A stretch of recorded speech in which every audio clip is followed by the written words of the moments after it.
Shalom, shalom, shalom. Wanted to uh, make a quick video to discuss organic. What is organic? When you think about the term organic, what's the first thing that comes to your mind?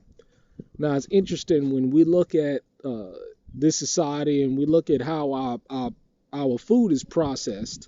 You go into the store and you see all of these organic labels, but you don't see what's behind the process of how they go about making, organic food. I'll give you a perfect example. Let's use chickens for an example.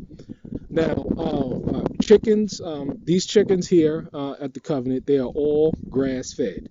Uh, I do not spend any money on feed. The only time I will give them feed is when it is freezing cold outside, there's snow on the ground. But outside of that, I don't have any feed expenses. Why? Because this is free range grass fed chickens, and chickens are meant to eat grass. I'm not aware that they can eat a variety of things. I mean, I'll feed them scrap food. They'll eat rice. They'll eat pretty much anything. But they were designed to eat grass. And so this is why I go about free ranging them, and you see them all along the property, all in the field. They are free ranged, and this is how I know that this is 100% organic, because the industry would have you believe that you take a whole bunch of chickens, you put them in some type of factory setting or some type of enclosed space, you load them up with genetically modified grains, because don't be fooled. Today, there's no such thing as organic corn that you can buy out of these stores today. I mean, yeah, I don't get. I get the grain from I get custom grain for the goats and the cow, the goats and the sheep. And I asked the guy. I said, well, I mean, how much is this is organic grain? These ingredients that you have in it, how much was organically made? And he laughed at me and he said, well, I mean, this is just not this the case today. It's hard pressed, and if anybody knows an area, a place where you can get organic feed for chickens, please let me know. I'd like to do business with that organization.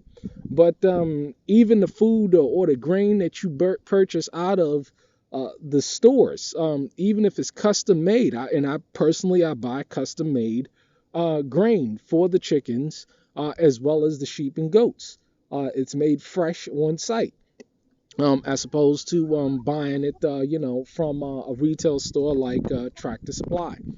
But even that stuff is genetically modified.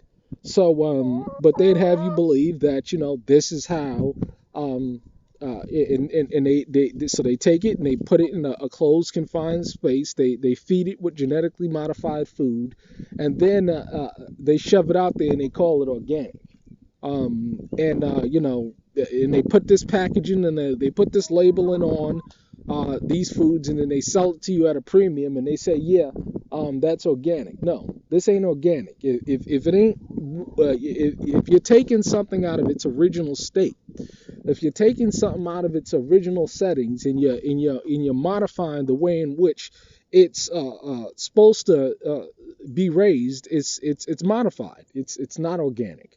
And one of the things that I wanted to ensure that I was doing here was everything that I was raising. I wanted to make sure that it was fully organic, or 95 to 98% organic. I can say without a shadow of a doubt that these chickens are damn near 98% organic, because they eat in their natural setting. They're on well water. They're fine. The goats and the sheep, 95%, they're out in the field eating the grass that's on the ground. And this is how it's supposed to be done, because this is how it's been done in the past, and this is how it should be done now. And it takes work. I mean, it takes actual work to go about doing this. Even the hay. I inspected the Timothy hay that I got for the sheep and the goats in the wintertime to ensure that he said, when I asked him about the hay, he said, hey, go out in the field. It just grows every year.